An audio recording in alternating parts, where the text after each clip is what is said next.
All right, in this problem, they want us to find the first three terms in descending order powers of x. Don't worry too much about this.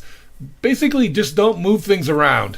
If you do what it is they tell you to do, then things should work out with powers and descending powers of x. Anyway, let's take a look here. We've got to do x minus 2 over x. Well, I'm going to make it negative 2x to the negative 1 to the 6. Now, I'm going to show you both ways, leaving it like a fraction and then raising it, making a negative exponent. Do it whichever way you feel is easier. We're going to set them up both the same way. First, I go and I write my combinations. I'm only doing the first three. And then I put the two terms that I'm going to do. I put them inside parentheses. And make sure that you include that, when you're raising the power in the inside, that you put that on the inside of the parenthesis.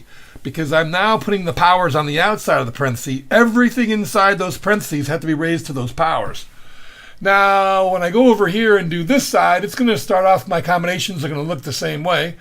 And then, again, the first term is going to look the same way. But now I'm going to make, if you're going to do the fractions and leave them the same way, if it's minus, well, then make the numerator negative. Don't just leave it floating around in the middle. Because then it's easy to forget if it's not next to a number. Anyway, they both look like that. Now we'll go back to the first one. When I go and I simplify, I get 1, I get x to the 6th, and so this is going to be x to the 6th. Then the 6 is going to be there. I got x to the 5th, and that's going to be negative 2x to the negative 1. Well, now when I multiply monomials, I first look at the numbers. So that's going to be a negative 12. Now I look at the letters. That's going to be x to the 4th. So I do the last one. That's going to be 15. That's going to be x to the 4th. And then it's going to be negative 2x to the negative 1 squared. Well, negative 2 squared is 4. And then negative x is going to be x to the negative 2.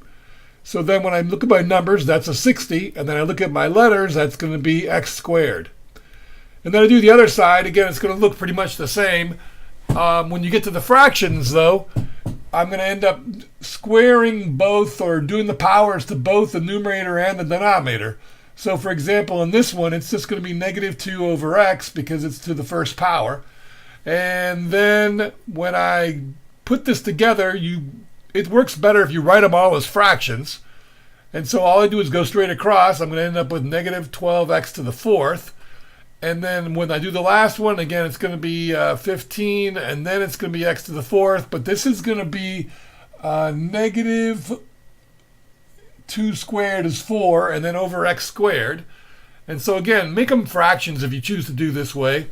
And then just multiply straight across, and you'll get 60 over, 60x squared. You get the same however you do it. Anyway, my answer to part 1 is going to be x to the 6th minus 12x to the 4th plus 60x squared. Now, in the second part, what they want me to do is they want me to multiply that by 1 plus x squared and then find the x to the 4th term. Well, keep in mind, in this problem, all I really care about are guys that are going to end up with an x to the 4th. So the first multiplication, it's kind of like foiling. I'm going to multiply everything times 1. Well, that's pretty easy, so let's just go do it all of it. X to the 6th minus 12x to the 4th, and then plus 60x squared. And you'll notice I've got it x to the 4th. Now, when I do the next multiplication, well, x squared times x to the 6th, that's x to the 8th. I don't want that. The only one I'm really interested in is x squared times 60x squared. That's going to give me 60x to the 4th. When I add them together, I get 48x to the 4th. The coefficient is going to be 48, and that should be my answer. So I hope that helped. Thanks for watching.